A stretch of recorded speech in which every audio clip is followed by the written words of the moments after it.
একদিন বিশ্বনবী বললেন, বান্দার কোনো হক আল্লাহ কোনোদিন ছেড়ে দেয় না।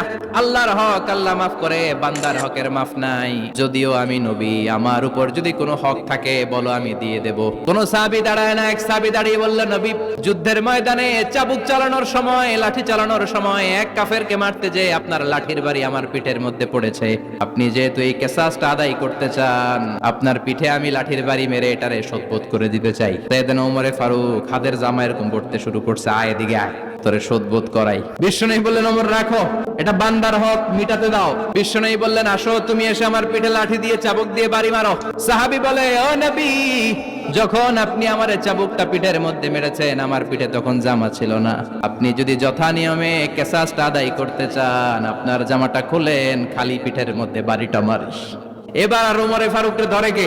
এদিকে আয়, তোরে দেখাইতেছে। বিশ্বনবী বললেন, ওমর থামো, মারতে দাও। বিশ্বনবী উনার জুব্বাটা উপরের দিকে উঠালেন, পিঠের মধ্যে বাড়ি দেওয়ার জন্য ওই সাহাবীকে ডাকলেন। ওই সাহাবী বিশ্বনবীকে পিছন দিক থেকে জড়িয়ে ধরে ওই মোহরে নবুয়তের মধ্যে চুমু দিয়ে ফেলেছে।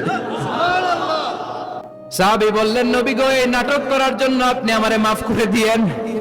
আপনি বিশ্বনবী, উদম গায়ে আপনারে দেখা যায় না, খালি গায়ে আপনারে দেখা যায় না। শুনেছি আপনার পিঠের মধ্যে মোহরে নবুয়ত আছে।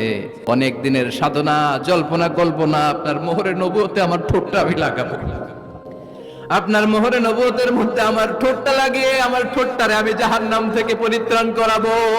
এজন্য প্ল্যান প্রোগ্রাম করে এতক্ষণ আপনার জামাটা খুলতে বলেছি। আপনার উপরে আমার কোনো হক নাই। আমার আব্বা মা, আমার সম্পদ, আমার জীবন আপনার জন্য কোরবান গো নবী।